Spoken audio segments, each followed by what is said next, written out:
Today's project management quick tip number 6. We're going to have a little bit of fun with project management words. And today we're talking about stakeholders versus stakeholders. And you can see the guy there is holding the wooden stake.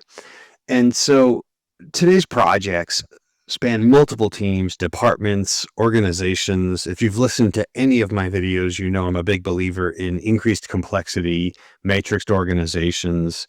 Just projects are getting way more expansive. And therefore, stakeholder management is one of the most important things we can do to manage our projects.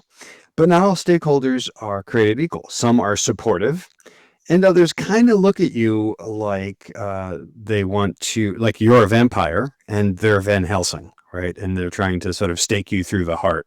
And so the difference between a stakeholder and a stakeholder often depends on how well you communicate and manage expectations. I think you see where I'm going with this play on words.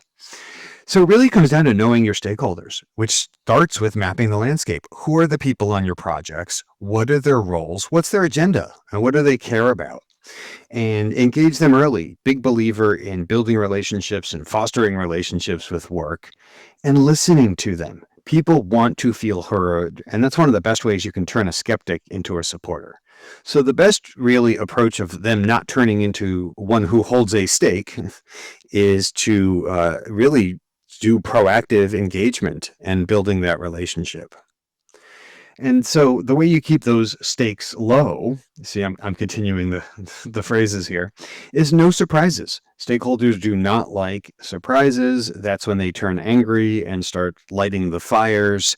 And communicate early and often with updates, risks, let them know where there's challenges, and set the expectations. If something's going to change on the project, let them know why and what's next.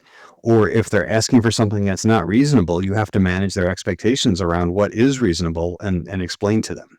And it comes down to building trust over time and delivering on credibility and on some of the wins early and often. And that's when you sort of build that rapport and you build that credibility. So, and then if they have turned into the stakeholder, then you want to do that by managing expectations and not just deliverables. Hopefully you had some fun with this and you can see the metaphor. And thanks for watching.